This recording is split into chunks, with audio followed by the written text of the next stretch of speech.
ശബരിമലയിലെ സ്ത്രീകൾക്ക് പ്രവേശനം കൊടുക്കണം എന്ന് തന്നെയാണ് എനിക്ക് അഭിപ്രായം. ഇന്ന് കാലം മാറിയിരിക്കുന്നു. ആ ഒരു പരിതസ്ഥിതിയിൽ സ്ത്രീകൾക്ക് പ്രവേശനം കൊടുക്കുന്നതിൽ യാതൊരു തെറ്റുമില്ല. ഭയാനകമാണ് വാസ്തവത്തിൽ.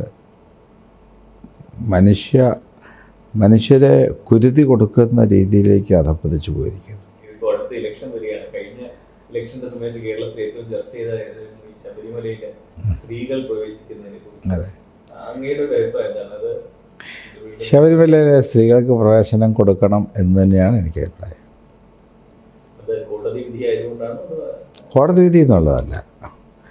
പണ്ട് ശബരിമലയിൽ ഇന്നത്തെ പോലുള്ള യാത്രാ സൗകര്യങ്ങളോ ഒന്നും ഉണ്ടായിരുന്നില്ല. ഇന്ന് കാലം മാറിയിരിക്കുന്നു. ആ ഒരു പരിതസ്ഥിതിയിൽ സ്ത്രീകൾക്ക് പ്രവേശനം കൊടുക്കുന്നതിൽ യാതൊരു തെറ്റുമില്ല. പിന്നെ ഒരു കാര്യം അതിനകത്തുള്ളത്, അസാധാരണമായ തിക്കും തിരക്കുമാണ് അവിടെയുള്ളത്. സ്ത്രീകൾക്ക് വേണ്ടി ഒരു പ്രത്യേക കാലഘട്ടം നിർണ്ണയിച്ചിട്ട് ആ സമയത്ത് സ്ത്രീകൾ പോകട്ടെ. പിന്നെ മറ്റേത് സാധാരണമായിട്ട് അവരും പോകട്ടെ. അവർ നിലപാടാണ് എനിക്കുള്ളത്. കാലം പോകാമെന്ന് വെക്കുക.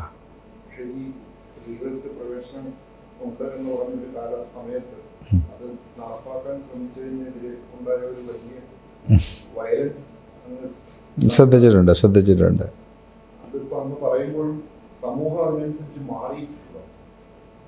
സമൂഹം മാറിയെന്ന് പറയാൻ പറ്റില്ല. സമൂഹം മാറിയെന്ന് നമുക്ക് പറയാൻ പറ്റില്ല. സ്ത്രീകൾക്ക് പ്രവേശനം കൊടുക്കരുത് എന്നാണ് ഈ രാജ്യത്തിൻ്റെ ഹൈന്ദവ ജനതയുടെ ബഹുഭൂരിപക്ഷത്തിൻ്റെ അഭിപ്രായം. ഞാൻ എൻ്റെ വ്യക്തിഗതമായിട്ടുള്ള അഭിപ്രായം പറയാം. മഠത്തിൻ്റെ അഭിപ്രായമായിട്ടും ഇതിനെ കണക്കാക്കേണ്ടതില്ല. എൻ്റെ വ്യക്തിഗതമായ കാഴ്ചപ്പാട്. ഗുരു നിത്യചൈതന്യതി സ്ത്രീകൾക്ക് പ്രവേശനം കൊടുക്കണം എന്നുള്ള അഭിപ്രായക്കാരനായിരുന്നു.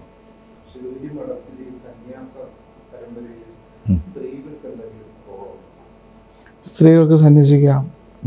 ഗുരുദേവൻ്റെ ഉപദേശങ്ങളിൽ പറയുന്നുണ്ട്, പുരുഷന്മാർക്കെന്ന പോലെ സ്ത്രീകൾക്കും സന്യസിക്കാം. ഇവിടെ അങ്ങനെ സന്യാസിനിമാരുണ്ട്. ഉണ്ട്. അടുത്ത കാലത്ത് ഞങ്ങൾ 4 സ്ത്രീകൾക്ക് സന്യാസം കൊടുത്തു. അതിന് മുമ്പ് ശാശ്വൻ സ്വാമി സന്യാസം കൊടുത്ത 3-4 പേരുണ്ടായിരുന്നു. ഇപ്പോഴും ശ്രീനാരായണ പാരമ്പര്യത്തിലൊരു 10-15 സന്യാസിനിമാരിപ്പോഴുണ്ട്. അതെ.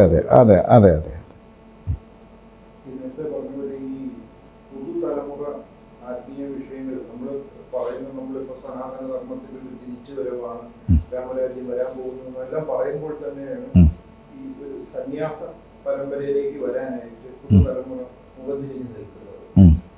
അത് ഈ വീട്ടിലെ ആളുകളുടെ എണ്ണം കുറഞ്ഞു എന്നുള്ളതൊരു അർത്ഥത്തിൽ പറയാമെങ്കിൽ അതൊരു ആകർഷകമല്ലാത്ത ഒരു ഇതായിരിക്കുന്നത് കൊണ്ടായിരിക്കില്ല വരാതിരിക്കുന്നത്. ആകർഷിക്കട്ടെ ഏതെങ്കിലും തരത്തിൽ. അങ്ങനെയല്ല.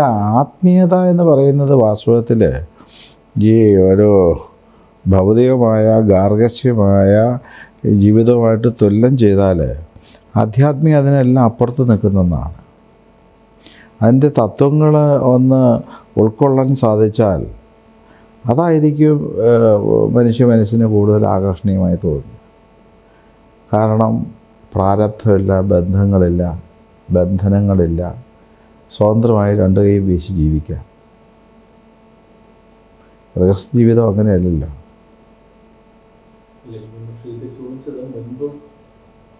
പഴയ കാലമായിട്ട് കമ്പയർ ചെയ്യുമ്പോൾ ഈ ഒരു രംഗത്തേക്ക് വരുന്ന ആൾക്കാരുടെ എണ്ണം പൊതുവിൽ കുറഞ്ഞിട്ടുണ്ട്. ഈ പറഞ്ഞ ഫാമിലിയിലെ എണ്ണം കുറഞ്ഞതുകൊണ്ട് മാത്രമായിരിക്കില്ല ഇതൊരു ഡിസൈറബിൾ ആയ. അതായത് ഇവിടെ നമ്മുടെ പാശ്ചാത്യ സംസ്കാരം നമ്മുടെ ഭാരതത്തെ, നമ്മുടെ രാജ്യത്തെ കൂടുതൽ വിഴുങ്ങിയിട്ടുണ്ട്. ഇപ്പോൾ പാശ്ചാത്യ സംസ്കാരത്തിൽ ആധ്യാത്മികമല്ലല്ലോ കൂടുതൽ പ്രാധാന്യം. അപ്പോൾ പുതിയ ജനറേഷൻ അവരാധ്യാത്മിക തലത്തിലേക്ക് വരാതെ ഭൗതിക തലത്തിലേക്ക് അവരെ നയിച്ചുകൊണ്ട് പോകാനുള്ള സാഹചര്യമാണ് ഇവിടെ ഉള്ളത്. അതുകൊണ്ട് മാത്രമാണോ ഈ ഇന്നത്തെ കാലഘട്ടത്തിൽ ഒരുപാട് ഈ ന്യൂ ഏജ് ആയിട്ടുള്ള സ്പിരിച്വൽ ലീഡേഴ്സ് ഉണ്ട്, ഒരുപാട് ചെറിയ ചെറിയ ഗുരുക്കന്മാർ പലയിടത്തായിട്ടുമുണ്ട്. അതുകൊണ്ടാണോ? കാരണം അവരിലായിട്ട് കൂടുതൽ ആകർഷിക്കപ്പെട്ടു പോകുന്നത്. ഞാൻ പേര് പറയുന്നില്ല, പക്ഷെ ഒരുപാട് ആത്മീയ ആചാര്യന്മാർ പുതുതായിട്ട് വന്നിട്ടുണ്ട്. മുൻപ് ഒരു ശങ്കരന്റെ ഒരു ശ്രീനാരായണ ഗുരു ഉണ്ടായിരുന്ന സമയത്ത് ഉം. ഇപ്പൊ നമുക്ക് എല്ലാ അതെ. ടൗണിലും ഒരു ആത്മീയചര്യങ്ങളെ കാണാൻ പറ്റുന്ന ഒരു സിനാറിയോ അതുകൊണ്ടാണോ അങ്ങനെ സംഭവിക്കുന്നത്? അതും ഒരു കാരണമാണ്. ആധ്യാത്മികതയ്ക്ക് മൂല്യം കുറഞ്ഞു പോകുന്നു, അതൊരു വിഷയമാണ്. അവരെ എന്തുകൊണ്ടാണ് ആകർഷകമാക്കുകയും മഠം പോലുള്ള ഒരു സ്ഥാപനത്തിന് ആകർഷകത്വം കുറയുകയും ചെയ്യുന്നത്? ഈ പുതു സന്യാസിമാർ എന്ന് പറയുന്നവരിലേക്ക് കൂടുതൽ പേർ പോവുകയും ഉം. മഠം പോലുള്ള മഠത്തെ അല്ല, ശിവഗിരി മഠത്തിൻ്റെ അസ്തിത്വം അത് ആ ഗുരുവിൻ്റെ ദർശനത്തിൽ അധിഷ്ഠിതമായി തന്നെ നിലനിർത്തിക്കൊണ്ട് പോകാൻ നമുക്ക് സാധിക്കുന്നുണ്ട്. മറ്റു മഠങ്ങളെ അപേക്ഷിച്ച് നമ്മളിപ്പോൾ താഴോട്ട് പോകുന്നു, അങ്ങനെയുള്ള സ്ഥിതിയൊന്നും ഇവിടെയില്ല. നമുക്ക് നമ്മുടെ വ്യക്തിത്വം നിലനിർത്തിക്കൊണ്ട് പോകാൻ തന്നെ സാധിക്കുന്നുണ്ട്. മറ്റു പല മഠങ്ങൾ താൽക്കാലികമായിട്ടുള്ള പ്രതിഭാസങ്ങളാണ്, മുമ്പും ഉണ്ടായിട്ടുണ്ട്. അത് താൽക്കാലികമായി കുറേ കാലം നിൽക്കും, അങ്ങ് പൊലിഞ്ഞു പോകും, അത്രയേ ഉള്ളൂ. ശേഷിയുള്ളതേ നിലനിൽക്കുകയുള്ളൂ. അല്ല, ഈ കൂടുതൽ ആൾദൈവങ്ങളൊക്കെ വരുമ്പോൾ സ്പിരിച്വാലിറ്റി ഒരു കമേഴ്സ്യൽ എലമെന്റ് ആയിട്ട് മാറും. അത് മാറിയിട്ടുണ്ട്, കച്ചവടമായിട്ട് മാറും. മാറുന്നു. അതുകൊണ്ടാണോ ഇത്തരം സ്ഥാപനങ്ങൾ അല്ലാതെ എല്ലാ കാലത്തും ഉണ്ടായിട്ടുണ്ട്, ഇപ്പം മാത്രമല്ല, മുമ്പും ഉണ്ടായിട്ടുണ്ട്. ഇത്തരം ആൾദൈവങ്ങൾക്കെതിരെ മഠത്തിന് എന്തെങ്കിലും ഒരു നിലപാടുണ്ടോ? ഈ ആൾദൈവങ്ങൾ ഞങ്ങൾക്ക് അങ്ങനെ ആൾദൈവം എന്നുള്ള അത് ഇല്ല, ഒരു കാഴ്ചപ്പാടില്ല. ഈ ദൈവങ്ങളെല്ലാം ആൾദൈവങ്ങൾ തന്നെയാണ്.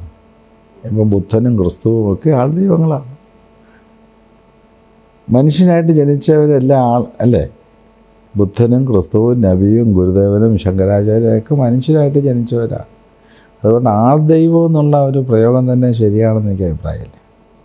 പിന്നെ ദൈവ വേഷധാരികളായി നാമധാരികളായി കഴിയുന്ന ആധ്യാത്മികതയെ ചൂഷണം ചെയ്യുന്ന ആളുകളുണ്ട്. അത് സമൂഹത്തിൽ പണ്ടുമുണ്ട്, ഇപ്പോഴും ഉണ്ട്. ആൾക്കാർ കൂടുതലായിട്ട് അങ്ങോട്ട് ആകർഷിക്കപ്പെട്ടു പോകുന്നു? അത് സ്വാഭാവികമാണല്ലോ, ആകർഷിക്കപ്പെട്ടു പോകും. ഇപ്പം സീതാദേവിയെ മോട്ടിച്ചുകൊണ്ട് പോകാൻ രാവണൻ സന്യാസിയുടെ വേഷമല്ലേ എടുത്തത്? ഇങ്ങനെയുള്ള ആൾക്കാർ നമ്മുടെ സമൂഹത്തിനും സമുദായത്തിനും ഒക്കെ ഉണ്ടാക്കി വെക്കുന്ന ദോഷങ്ങൾ എന്താണ്?